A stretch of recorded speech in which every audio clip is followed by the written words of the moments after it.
the WA Chinese Chamber of Commerce, this special networking evening with the Noongar Chamber. My name is Henry Ng. I'm a council member here at the WACCC, and my most important job over the next hour and a half is that I will be the host of this event. So welcome to our chamber. Now we have a special occasion, and we are going to start the evening off with a welcome to country, and I will invite one of our special guests, McGuire, to help us perform this welcome to country. Thank you.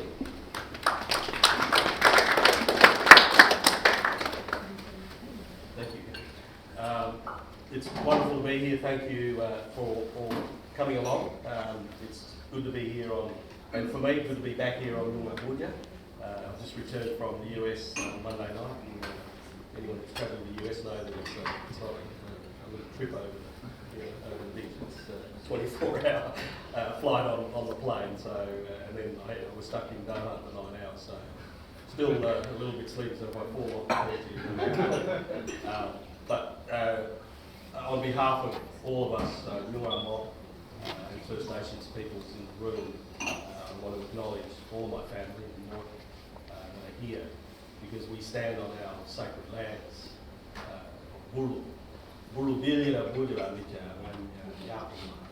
This is the land of our Noongar nation. This is our sacred lands. It's known as Buru, this general area of Perth, but we have many, many sacred places. Obviously, just over the road here is our most prominent sacred place, Kyra. Kyra is the place of the trapdoor spider dream, and it's obviously better known as King's Park. Noongar, Lake Herdsman and Lake Manga are important parts and links and sacred places because they are water places. They represented sustenance and life for our traditional owners and the traditional lifestyle that we lived for millennia and 65,000 years, 2,000 generations. So the Noongar people in this room here, we are all connected through our kinship ways, and we are all very much connected to this sacred land. So, wanju ngan Europe nunuk ni dia word for ngan boja, ni dia wajib boja.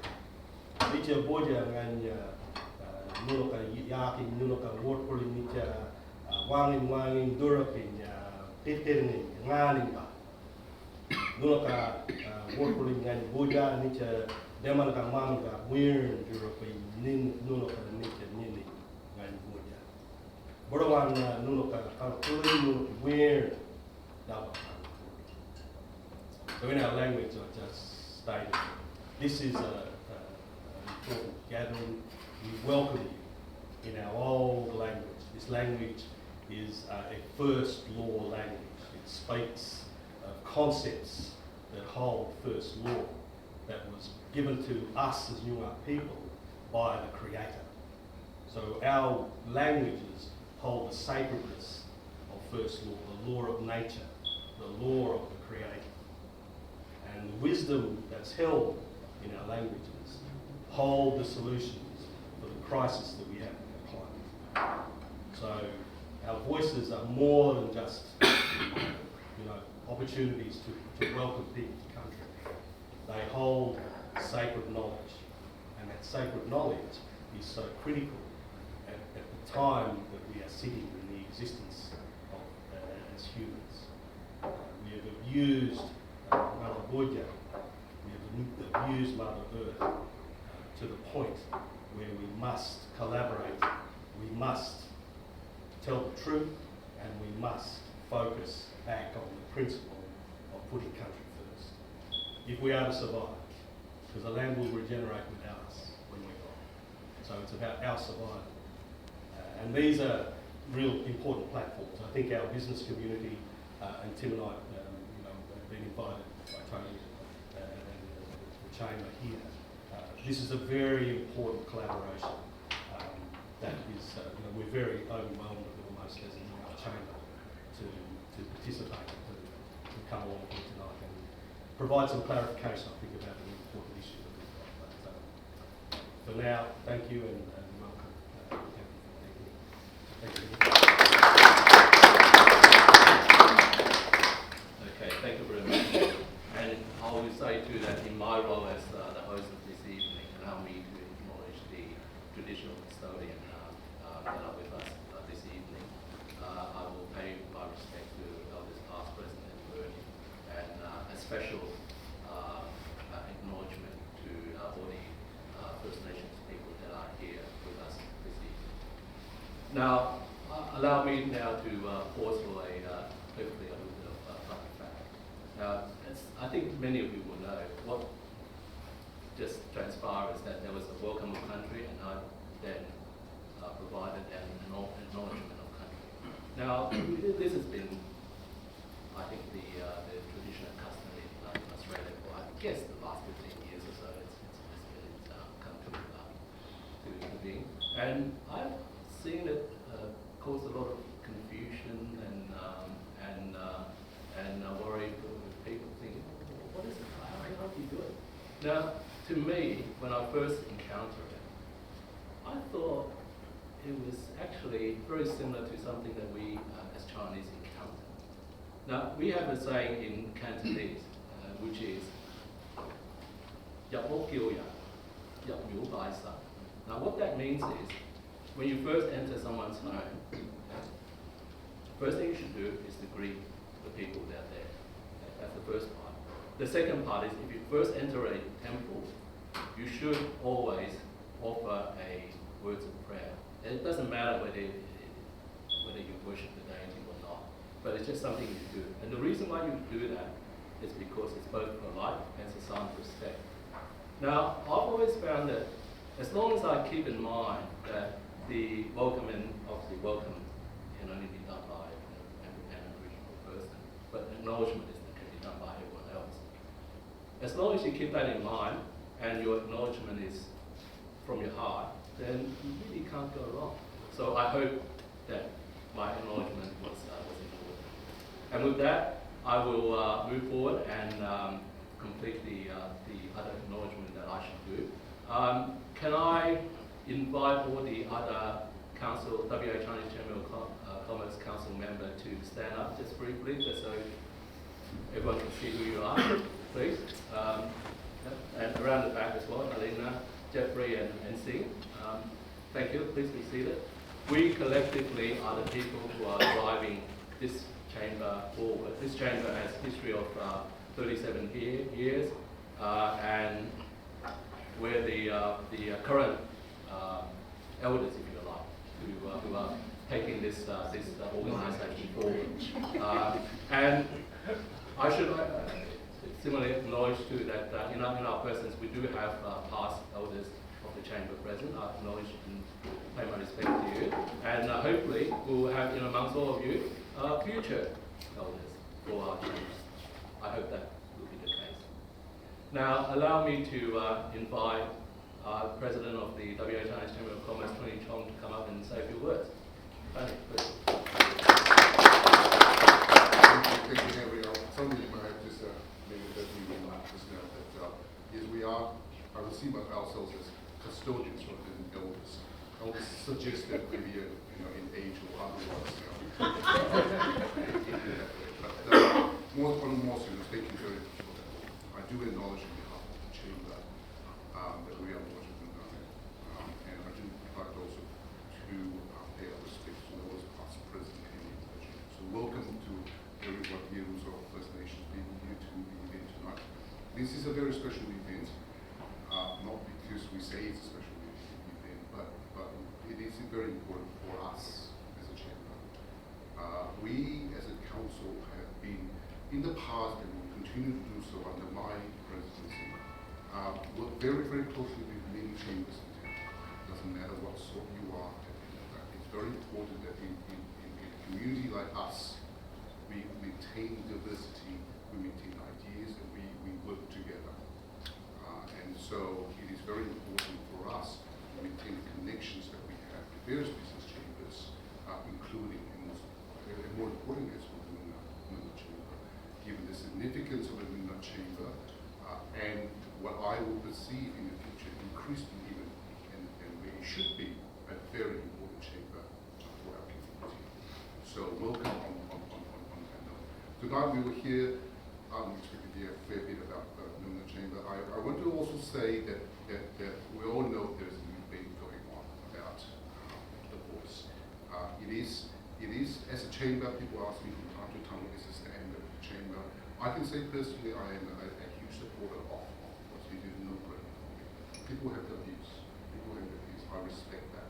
As a chamber, we stay neutral on these issues of constitution, and the ethos of this chamber is to stay apolitical. So we tell our members, be informed on your position, and then you cast your vote. So we as a chamber will provide the platforms and information on the yes and on the no. But most importantly for us is to make sure that our members are informed on that note. I don't want to say much more because I'm not the speaker. I'll leave it back to him.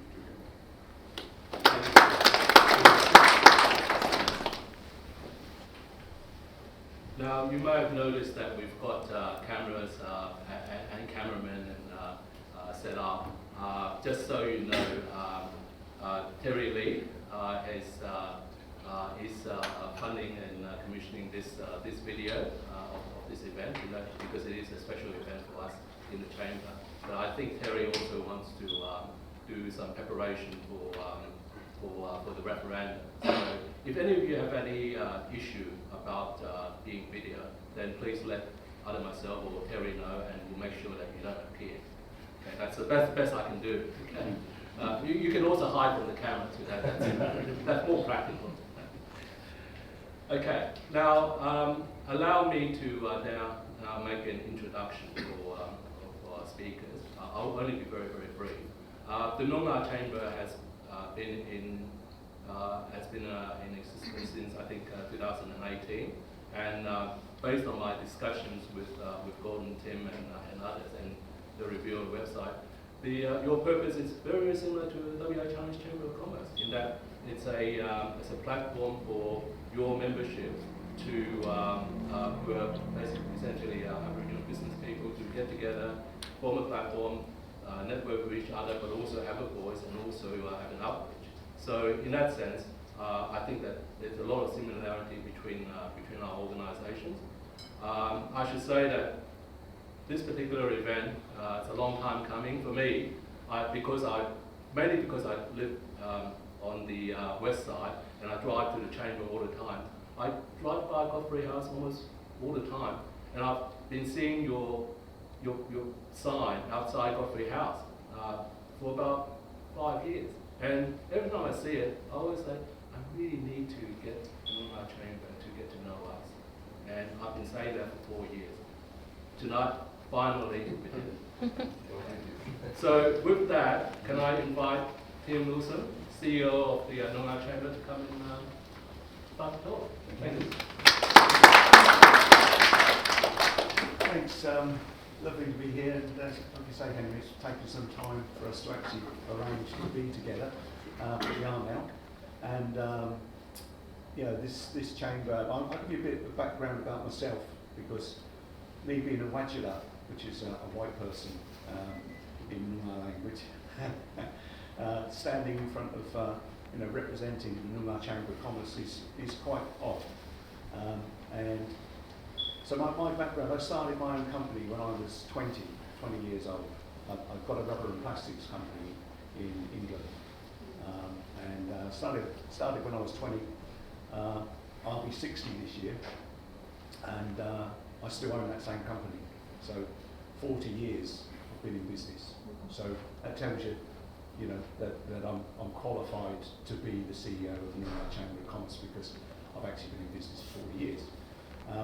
I also invented a couple of things, so I'm an entrepreneur. I invented a thing called LSLT, which stands for Low Smoke, Low Tox Compound. And that's used on all mass transit applications. So when you get on a bus and doors come together, the rubber parts, that will be made out of LSLT. It means that when you set fire to it, it gives off a very whisper, opaque smoke and doesn't give off toxic smoke, so it won't kill you. And that actually led me to actually win contracts on London Underground. So I won the Central Line, the Jubilee Line. But in actual fact, all the lines and on the Underground system carry my product. And this product was being built in a place called Derby. I lived in Essex, in England. It's about 120 miles away. So I was constantly up and down the motorway. And you know England gets very wet, you know, we have a lot of rain. And every time I was driving up to Derby to do the seals and the gaskets for the trains, I was having to go past lorries that were throwing up this huge plume of water, you know, and you can't see past it. So you have to accelerate through it.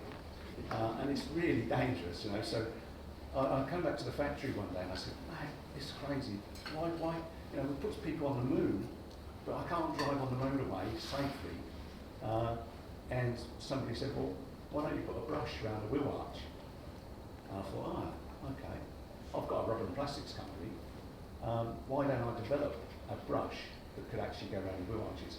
So I did, and I called it the cat's whisker because it looks like a whisker. And you'll see it in Australia, you know, when the trucks, and you see this brush around the wheel arch, that's the cat's whisker. So we had a worldwide patent on that, and I had the patent for 20 years, and I made a lot of money selling that product. So I actually wanted to retire at the age of about 40, so I came to Australia to take things easy. And I got picked up by government. They asked me to run a program for business because they obviously knew my background.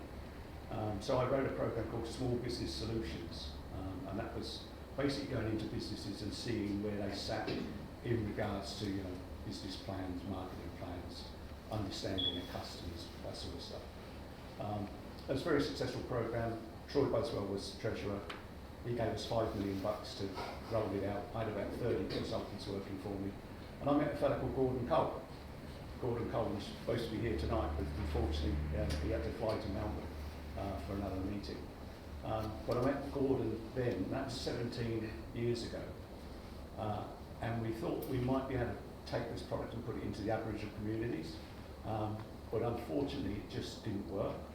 But he said one day we'll work together.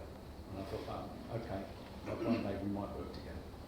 Anyway, I went on my merry way. I bought a yacht company and I sailed yachts and I did all sorts of things. I opened up a couple of bars. You might know Sweetwater Rooftop Bar. That's mine, or was mine. I've now got Freo Harbour Bar, which is down on Eshed Market, so I own 50% of that. So I opened up bars. As I was opening up Sweetwater, I got a phone call from Gordon, and he said, "Do you remember me, brother?" And I went, "Oh no, do I owe you money?" No, he said, "We've been looking for you." He said, "We thought you might help us set up a Chamber of Commerce." Of course, I was previously the CEO of Fremantle Chamber of Commerce for 6 years. And then I did 2 years with an Aboriginal corporation called the Bura Balanji up in Pilbara. And so I was quite qualified to at least have a dialogue, you know. I hadn't committed myself. I said, yeah, I'll come and have a yarn, you know. And we went up, we had a yarn. He invited me into the board to come and meet the board, and Oral was in there, and Danny was in there, Danny Ford, Michael Hayden, Karen Jacobs, Richard Wally at the time, and Gordon Cole. Don't think I'm missing anybody. I said Michael, yeah. So all these leaders in the boardroom in Deloitte's, and I walk in, and they shut the door behind me, and they said, "Welcome to our new CEO." What? Hang on a minute. I haven't agreed to this. And they said, "Well, you're here now, you might as well do it."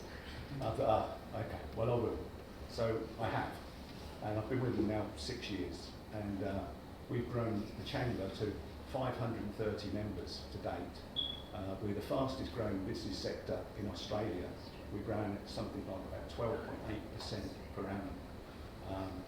We're taking on about 3 new members a week. And we've got corporate offices now on QB1. and we've got a hub in Subiaco. Now, the hub in Subiaco, we've got members here tonight, Jasmine Caddick, and they represent a company called Benang Energy, and Oral also has an office at the Subiaco hub. Now, when they first started, that business group of 10 businesses were employing approximately 30 to 35 people, turning over around about $3 million. Today, they're employing more than 350 people and turning over more than $50 million. So you can just see what we're doing is really, really had an impact on the Aboriginal community. So I'm honoured to actually even be here and represent the Noongar nation, but we call the business sector the sleeping giant, but it's woke, it's awake, and it's standing up, and it's coming very, very quickly. So yeah, thanks very much for allowing me to speak to you, and I'll ask Henry to introduce Oral.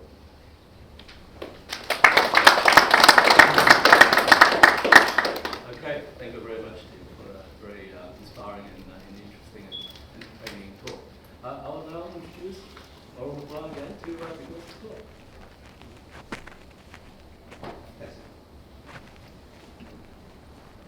So I think the conversation that has been happening for a while is I think the time that the conversation and the issue was raised. Now, just to backtrack to the point that the issue of the voice was raised was in 2017, I think it was. At Uluru, right? So the contingent of Aboriginal leaders or representatives, there were about 350 of us that attended there.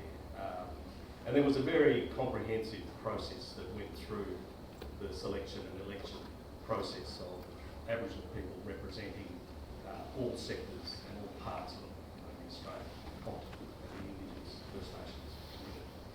So there's a lot of, I think, a little bit of humbug in how that came to be. It was very comprehensive. And so the meetings that were conducted here in Western Australia were conducted, I believe, across 3 parts of the state our size. And there was a big one here in Perth that included some of the Noongar, all the Noongar, but some of the Wongai and some of the Yamaji mobs to the midwest and the goldfields.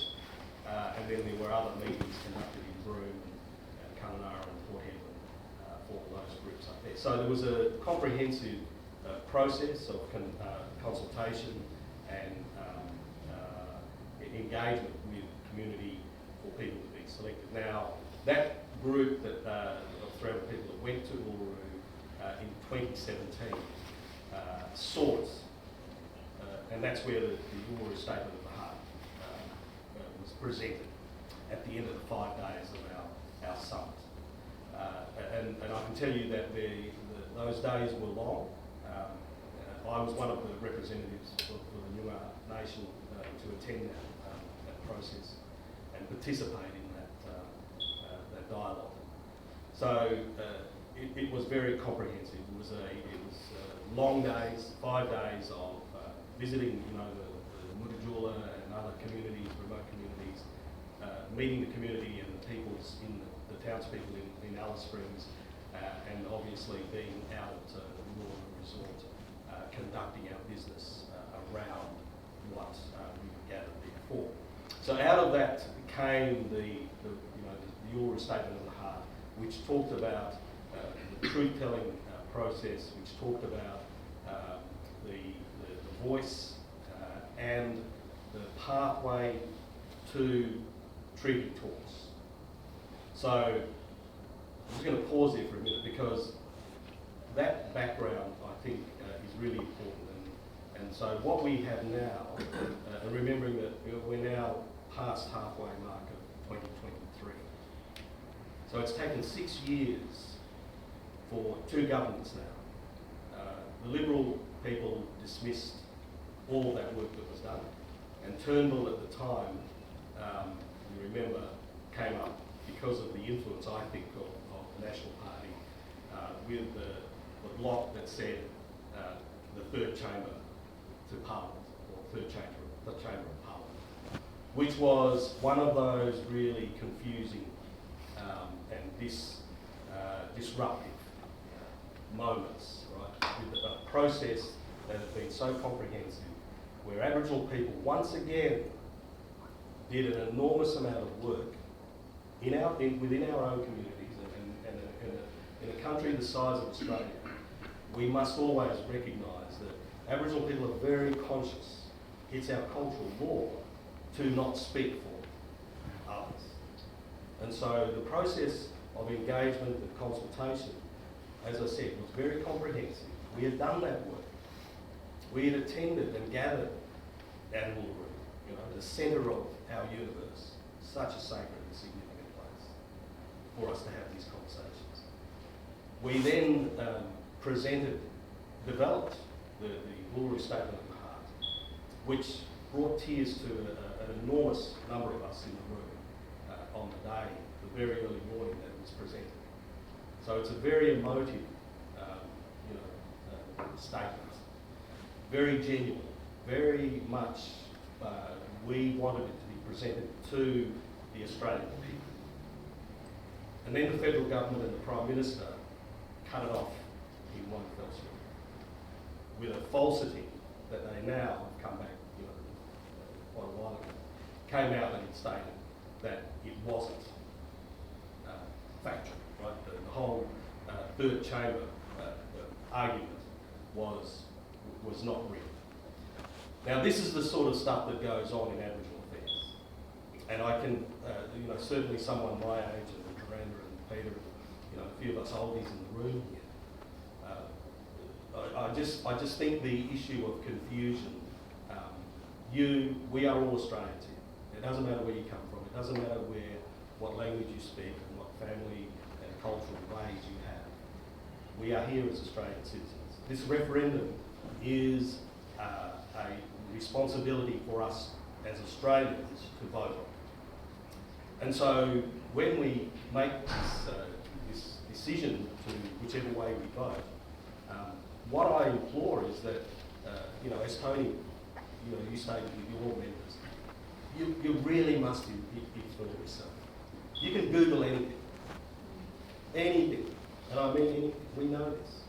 So any questions you have, you can Google, you can get a statement from a senior Aboriginal person from any community, you can get a senior person from any part of the political world or the commercial world. You can turn on the TV and go across to all the channels and listen to the dialogue, listen to the narrative of both sides. And it's really important that you do that, because this is a vote for Australia, and we are Australians. So the one thing that was really important, I think, that doesn't get a lot of coverage or comment, is the issue about truth telling. Right? And so the Uluru Statement of the Heart and that process really we desired a strong commitment from the government particularly towards truth telling, and a truth telling process and a truth telling commission to be set up. Because the truth of the history of this country is what holds us back. On every issue to do with Aboriginal people, especially, the truth telling perspective and context is a critical piece. And so if we're not understanding what was happening in 1963 when I was born, and a few others born in the early 60s, right, pre-67, because we've got to look at 67 and understand what was happening in the lives of Aboriginal people, particularly at that time. In 1967, I was 4 years old. And so when I give you a context, from my perspective, I was a ward of the state. So when I was born in 1963,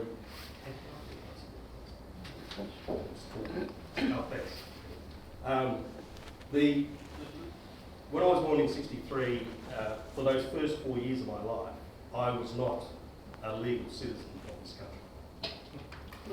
Now, that context should raise alarms about, well, what's the truth about that? What was happening in the 60s and 50s and 40s and all the way back to 1829 when they sailed up the river here, and they planted the flag for the king at the time, and then said this place is Australia. Well, no, this place was always good. It still is. It's never changed. We've never seen it. So the truth about Australian and Aboriginal perspectives is a critical part of the conversation and the dialogue and the narrative that we must interrogate, to use Noel Pearson's term. Let's interrogate this, right, from our own perspective. Find your own truth. Don't turn on, Sky News or Channel 7 or ABC and wait for a reporter to give us the solution and the answer to the problem that we're confronted with. And I'm just going to pull out the question itself, because I think this is as fundamental as it gets in our has everybody read the question? Everybody's had a look at the question. So the question, and remembering that the requirement is the government want to change the constitution, and so to do that, as in any level of governance, you must go back to the members to change any constitution, whether it's our changes or whether it's a business, or whether it's the country itself. So the government, to change the constitution, has to go back to all of us. And the question is very straightforward and simple. It says, a proposed law to alter the constitution to recognise the First Peoples of Australia by establishing an Aboriginal and Torres Strait Islander Parliament voice. Do you approve this process, this proposed alteration? That's the question. And that's what you're going to tick yes or no for. So the problem that we have in Aboriginal affairs, and for us as Aboriginal people, right, and those of us who've been around since the 60s, young. I was thinking my generation. There are young colleagues too. So so this fact is a very significant point. That if we looked at, and I can name a number of things straight off, right? So if we looked at the Noongar settlement, which is pertinent, right? The Noongar settlement, I was on that board of SWALS where we signed the single Noongar. The process for the 6 claimant groups to come together as one claim. The single Noongar claim, right, was the decision that we made as a Noongar nation in 2001, I think. In 2004, I was on the board where we signed off and said, yes, we're going to approach the government and stand for a single Noongar claim over the southwest. So that was, and we fought, that was a process of fighting, and when Labor was in power, they were our enemies, and the Liberals were our mates, and of course it went on for so long. 3 years later, suddenly they just changed seats, and then the Libs were our enemies and fighting against us. But the premise of the single Noongar claim, right, that the government's premise for what they were fighting us as Noongar people, as Noongar nation, was the simple fact that they believed that so much, we could not have been the same people. Right? So their premise was we could not possibly, as Noongar people, currently here or there at the time, could not possibly be the same people because of what we, the government, and the colonising processes and history, because of what they'd done to us. So they said that the traditional owners of that claim to be Wajik or Noongar have been altered and disrupted and changed and modified so much over the 200 or 190 years that we could not be the same thing. So to claim native title over the metropolitan area as it was at the time, it needed to be done by people who were actually genuine in their view, Wajik Noongar. So of course we won that battle. And my point in putting this into the conversation about the voice is that we as Aboriginal people fight for decades to see positive change. And in that moment in 2004, when we celebrated the success of winning that case, we had to wait till this year, or in fact the end of last year. But South West 7 is just rolling out now. So we've waited 20 years. Now, in our cultural ways, and I know the Chinese community and the Chinese culture appreciate, the elders and the family kin and the wisdom of the elders. So think about this, as a small community of First Nations people, of important holders of sacred knowledge, we have lost over 1,000 sacred knowledge holders in the time that we won the court case for our native title, to the point where now the government says, okay, we're going to do something and it's going to roll out. So the voice is going down a similar path, is my point. We've waited 6 years. We presented to the Australian people via the Uluru Statement of the Heart that this is an invitation for us to open the dialogue about us eventually negotiating or discussing the opportunities for treaty talks. Now, just on treaties, I was in Washington last week and I went to the Native American Smithsonian, the big museum. It was disgusting, but you know what? There are so many similarities. And the American governments signed over 100 treaties with the Native Americans, and they broke every single one. So the Native American peoples across that vast country, it's bigger than ours, but similar in size, are no better off with their treaties than we are, with no treaty. So my point in conversations here is to try to give you some context about, these words. There's a very fundamental point here about justice and fairness and equity. And so the question asking the proposed law to change the constitution to allow Aboriginal people to have a voice, and then it goes on in the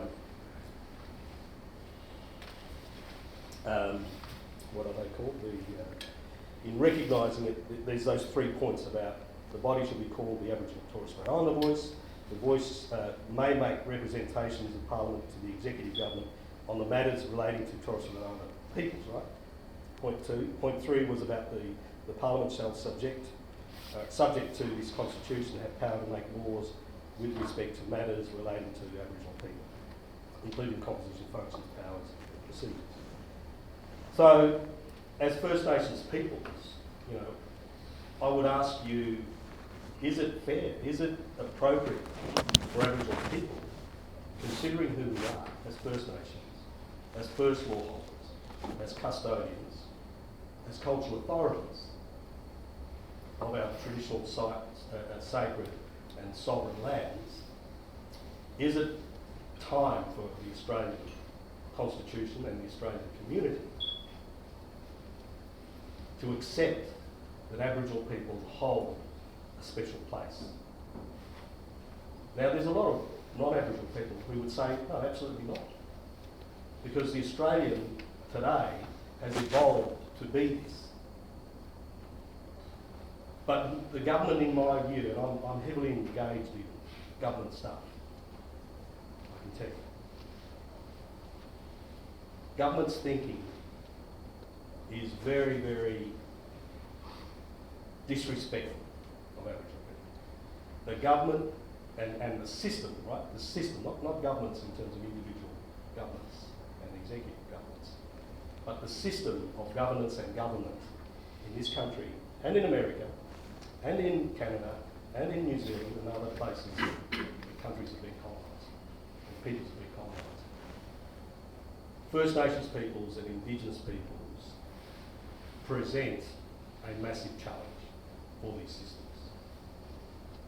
And so we must understand and inform ourselves beyond the politics.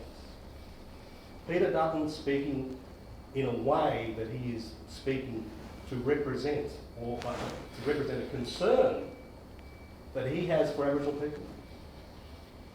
Understand who Peter Dutton is and his history as a man, let alone the leader of the opposition.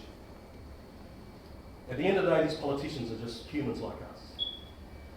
Right? I mean, you know, we've met people like Kim Beazley and Carmen Lawrence and, you know, other prominent politicians. I mean, Mark McGuire, really, who is that man now? When he walked down the street, if he was here tonight, yeah, he was a premier. Who was Brian Burke? Who was Carmen Lawrence? Who are they today? Right, they're just humans. So the issue of decision making and influence for whatever purpose is what is at play here. And so we, you know, what I'm imploring is that do your homework, ask questions. I know that people are confused by, you know, prominent Aboriginal people who are saying yes and others who are saying no. But look beyond that, because those people are engaged in politics as well. Right? And to suggest that there are more Aboriginal people sitting in government, right, whether it be as senators or representatives of Labor or Liberal governments, is also a bit of folly as well. Right? Because those people represent and are focused on representing A, their constituents, and B, their party. And they are embroiled in party politics. Right? This voice is a voice to whoever it is that's sitting in the executive. And I can tell you that my personal view is that there is a great fear. Most things that confront the Australian nation when it comes to Aboriginal, prominent Aboriginal issues like this one, where it's a Noongar settlement, and you go back to the 60s, even 50s, with land rights, right? Because what do Aboriginal people get out of land rights? We've got native title, I'd say. Right? What are Noongar people going to get out of the Noongar settlement? We don't know. My view, it's doomed to failure, because we're embroiled in corporate governance. What's the voice going to represent? What's the voice going to be if it's not going to be what it currently is? And so the time being spent in changing the narrative or influencing the dialogue around whether it's good or bad, or whether it's a yes, no, or a no vote, is all about delaying, I think, the opportunity that we have in front of us. Personally, I've been a little bit confused, so I understand people's confusion. Because I often think, well, are we now submitting ourselves as sovereign people to this constitution that is now going to own us? And there is that part of it. But I also now think and speak to my colleagues and Noongar people and non-Aboriginal people, and my view is that we must, as Aboriginal people, as First Nations people, our biggest threat and our biggest challenge has always been our cultural survival. So our identity, our rights to our language, our rights to our sacred places has always been our biggest threat. And it's always been our biggest fight. We've always stood for Budja. People that came here broke the principles of putting Budja first and actually exploited it to the point where we have this environmental crisis that we're in at the moment. So the sacredness of country, the importance of Aboriginal people's views and connection to the land is very important for us, not only as Australians, but as human beings. And so the voice represents an opportunity for us and all First Nations people to actually take and have some authority over these issues. Today, just in closing, the news was that the Productivity Commission's report on the closing of the gap is a very, very pertinent point to finish on. The voice would address them. And we must address this closing the gap stuff. Because as taxpayers, and we're all in business together, the amount of money that we're paying to governments to spend $30+ billion on the closing the gap industry is a joke. Because the point is, inside the federal government alone, less than 1% Aboriginal people are employed in the services that federal government is employed. So the $30-odd billion is spent in paying the bureaucracy that is run by non-Aboriginal people to address closing the gap. So it's no wonder that's not closing. So the Voice, in my view, it would give us a say about changing that insanity that's happening inside around key issues. So thank you. Probably gone over time a little bit, but I hope that I've given you some clarity.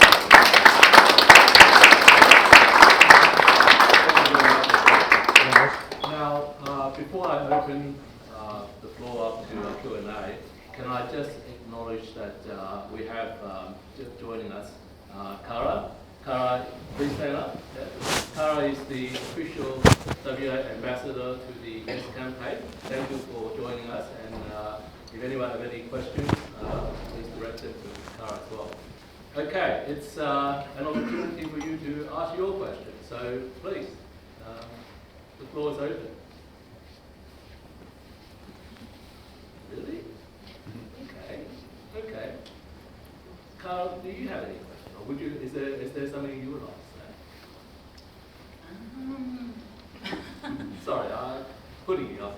No, I was just going to say apologies for coming a bit late, and thank you for coming, and thank you for your speech. Every time I come to these things, it's always good to hear our mob up there standing and giving, you know, their experience around this. But I think, as you know, I think when we talk about the Constitution, I'll just say what I know it to be, and what I've heard others say, is that it's not complete. It's not complete because we're not there. And when you think about what the vision could be for this country, this is what the next generation, which is your children, grandchildren, great-grandchildren, are going to inherit after this referendum. And they're going to be the future leaders of this country. And they're already there. This next generation, the highest demographic in this country is our youth. And our youth have easy access to information, so they already have a social conscience around what is right, what is not right, what the injustices are for us in this country. And I think it's time. Everybody wants to change. And this is the first time our people need your voice to help us to make that change, because your children, grandchildren, great-grandchildren are going to inherit. And what it's about is amplifying the oldest living culture in the world, which is what Australia is in comparison to the rest of the world, which they will all be a part of and leading in this country. And that's all I'll say. Something to think about. And I'll ask all of you now to put your hands together to thank our two speakers this evening as well. Thank you. Okay, we're heading, of course, towards the end part of our formal evening. We do have still got plenty of refreshment up the back, and we don't finish the evening until 7:30, at which time I'll start kicking you out. But until that time, you're welcome to continue to use the refreshment and continue to do networking. Eric, you got? Can I have one quick question?